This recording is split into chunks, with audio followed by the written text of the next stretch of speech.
Бұл екі сөзді қатар қоюыңды қалаймын. Себебі бұл сенің өміріңді өзгертеді. Ешқашан берілме. Ешқашан берілме. Сенің рухың сынуы мүмкін, бірақ ешқашан берілме. Сен бұл орында тым ұзақ уақыт болдың. Кейінге қалдыру, жалқаулық. Өзіңді өткеніңнің қамытынан босатып, өз мақсатыңа ұмтыл. Өз тағдырыңды қолыңа ал. Шешімге кел. Сен ешқашан сынбайсың, және сені ешкім сындыра алмайды. Мен тағдыр жайлы бір дүниені білемін. Тағдырды өз қолыңа алмайынша, ол сенен қаша береді. Сондықтан ешқашан берілмей, өз тағдырыңды қолыңа ал. Бұл сенің қолыңнан келеді. Берілу өте қауіпті. Себебі сен өзіңе лайықты дүниеден бас тартып, азбен қанағаттанасың. Өзіңе лайықты емес дүниеге мойынсұнуды доғар. Сенің стандартыңа сай емес дүниеге келісіп, берілуді тоқтат. Егер сен берілмесең, өзіңе ашуланбайсың. Ал өзіңе ашуланбаудың бірақ жолы екі сөзді қатар қою. Ешқашан берілме. Ешқашан тоқтама. Сен берілуге міндетті емессің. Мені жақсылап тыңда. Егер жолыңның соңында не тұрғанын білсең, сен берілмеуші едің. Уақыт өте, сен тек өкінетін боласың. Уақыт өте, сен тек берілгенің үшін ұялатын боласың. Сен үмітіңнен айырылғаннан кейін армандауды доғарасың. Досым, сен сенуден қаласың. Мен сенен бір нәрсе сұрасам бола ма? Сен қашан үмітіңді жоғалттың? Сен қашан сенуден қалдың? Сен қашан армандауды доғардың? Қай күні, қай сәтте, не болды? Сен не айтпасаң да ол орындалады. Мен саған осыны айту үшін келдім. Ешқашан үмітіңді жоғалтпа, ешқашан сенуден қалма. Сенің арманың күресуге тұрарлық. Егер сен арманыңды армандаудан, арманыңа қол жеткізуге көшсең, сен өз қоныңды білуге тиістісің, және сен өзіңе лайықты өмірге ғана бас июің қажет. Мен санамды өзгерткен кезде менің өмірім өзгерді. Мен саған айтамын, егер сен осы екі сөзді рухың мен санаңа сіңіретін болсаң, сенің өмірің өзгереді. Досым, мені тыңда. Ешқашан берілме. Ешқашан арманыңнан бас тартпа. Үмітіңді қайта жақ. Бастауыш сыныпта біз барлығымыз достарымыздың алдында тұрып, мен ұлы спортшы боламын, мен ғарышкер боламын, мен дәрігер боламын, мен бай боламын, әлемді саяхаттаймын деп айтушы едік. Бірақ сен есіңде ме, ешқашан, маған қараңдар, мен өскенде кедей болам деп айтқан емессің. Сондықтан ешқашан берілме.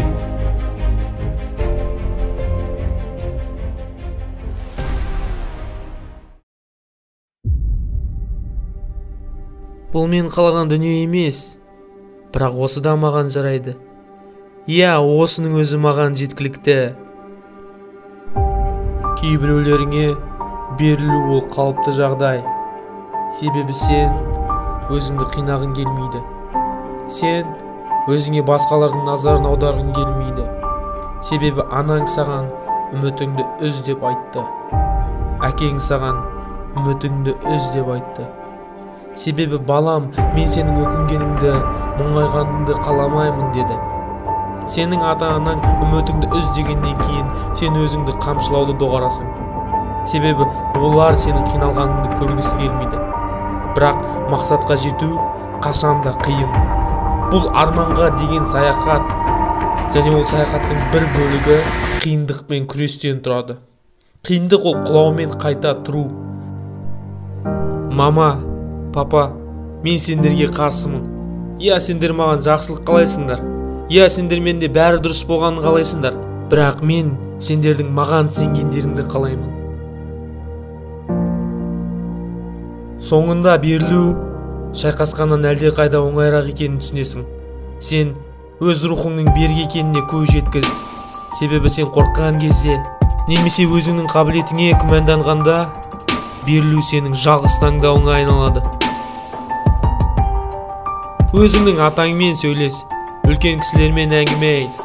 Олардың не айтатынын тыңда, және олардың жүрегіндегі ауырсыну қатенің кесірінен емес, өкініштен екенін түсінесің.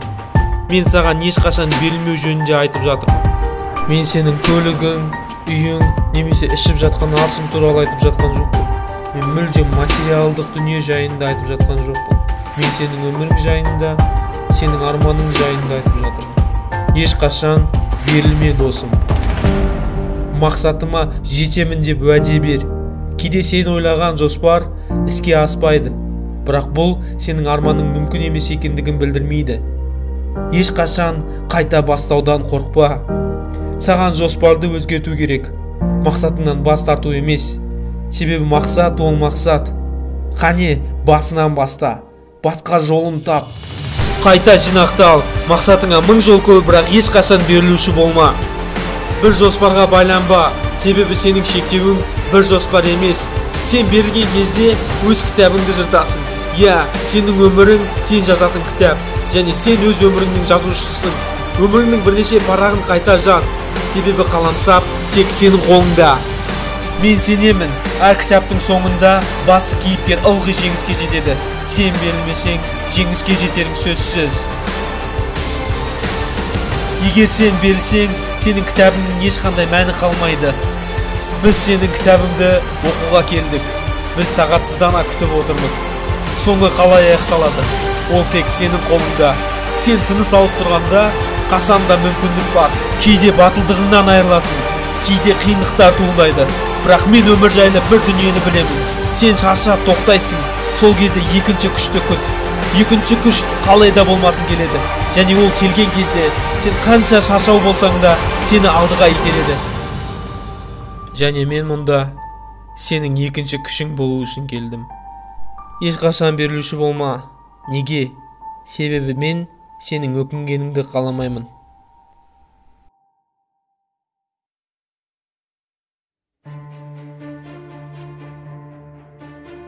Сен өз қорқынышыңнан жоғары тұруың керек. Сенің қорқынышың сенің өміріңді басқарып, сен үшін шешім қабылдамауға тиіс. Санаңды қорқынышпен торғылдатпа. Кейде ашуланамыз, себебі бір орында тұрып қалғандай сезінеміз. Бұл орын алған кезде неге берілмеске деп ойлаймыз. Сондықтан қорқынышқа сенің орныңа таңдау жасауға жол берме.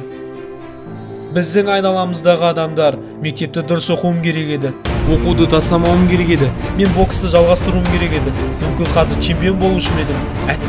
Әттең дейді. Бұл өкініш. Ешқашан берілме. Сен қазір не істеп жатсың? Өмір қиын. Бұнда көптеген ауыр сәттер болады. Бірақ Құдай бізге бір-ақ дүние берген. Ол өмір, ал өмір саяхат. Онда қиындықтар міндетті түрде кездеседі. Және қиындық тек сенің басыңда ғана емес, әр адамның басында бар. Егер сен берілетін болсаң, сенімен тек өкініш қана қалады. Басқа ештеңе. Мен саған осы күшті сөздерді тағы да қайталаймын. Мені жақсылап тыңда. Ешқашан берілме. Ешқашан тоқтама. Және осы сөзді санаңа сіңір.